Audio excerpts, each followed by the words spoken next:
আসসালামু আলাইকুম রহমতুল্লাহি ওবরকাতুহ। সম্মানিত দর্শক শ্রোতা, আমার চিত্র দেখে অবশ্যই আপনারা বুঝতে পারতেছেন। হ্যাঁ, ইনশাল্লাহ আমি আজকে আপনাদেরকে ওই দেখেন 4th নম্বর পৃষ্ঠা ইনশাল্লাহ আপনাদেরকে আমি আজকে ক্লাস নিব। আমার সাথেই থাকুন, বেশি কথা বাড়াবো না।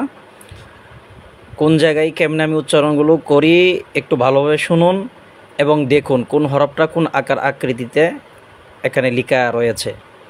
এই যে হরফটা, এই হরফটার নাম হচ্ছে আলিফ। এই হরফটার নামও হচ্ছে আলিফ।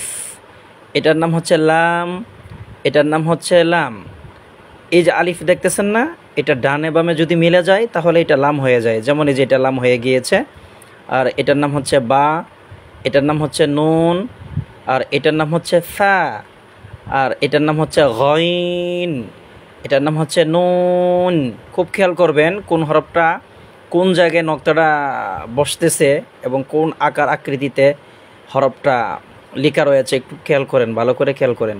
এটার নাম হচ্ছে ফা, এটার নাম হচ্ছে বা, এটার নাম হচ্ছে জিম, এটার নাম হচ্ছে খ, এটার নাম হচ্ছে বদ, এটার নাম হচ্ছে ইয়া, নিচে 2 নক্তা, আর এটা উপরে 2 নক্তা, এটার নাম হচ্ছে তা। এটা গুলমাতার উপরে 2 নক্তা, এটার নাম হবে কফ। এটা 1 দাঁতের উপরে 3 নক্তা, এটার নাম হবে সা।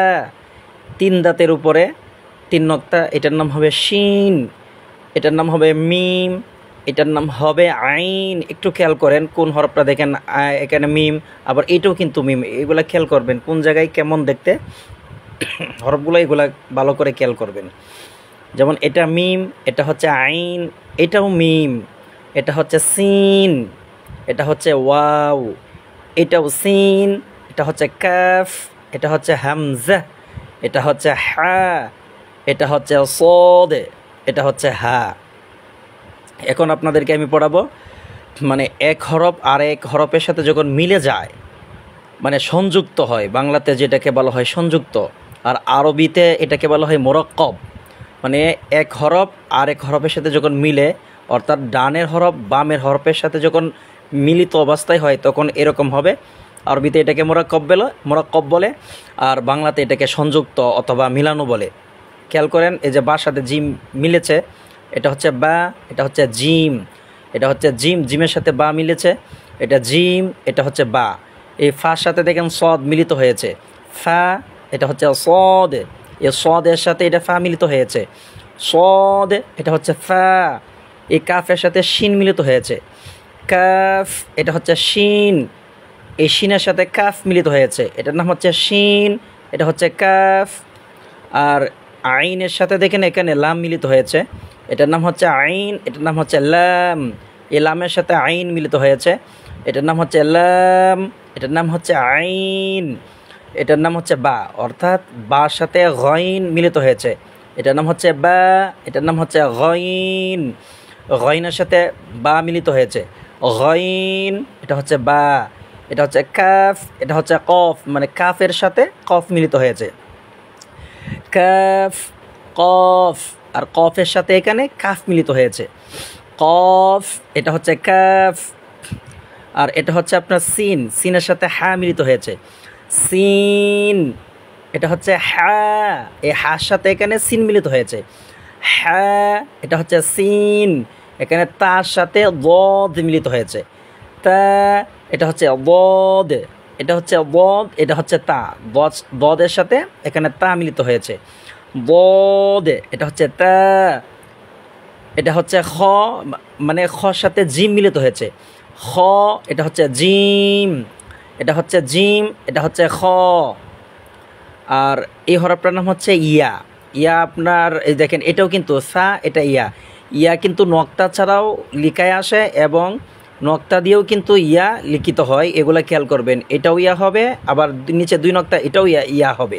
যেমন এটা হচ্ছে ইয়া, এটা হচ্ছে সা। আর এই দেখেন উপরে 3 দাঁত, 1 দাঁতের উপরে এটাও সা, এটাও কিন্তু ইয়া। এই 2 নক্তা নিচে এটাও ইয়া, এটাও ইয়া, এগুলা খুব খেয়াল করবেন। এটা হচ্ছে সা, এটা হচ্ছে ইয়া, এটা হচ্ছে মিম, এটা হচ্ছে নুন, এটা হচ্ছে নুন, এটা হচ্ছে মিম। এই ওয়ার সাথে এখানে লাম মিলিত হয়েছে, এটা হচ্ছে ও, মোটা করে পড়বেন, এটা হচ্ছে লাম।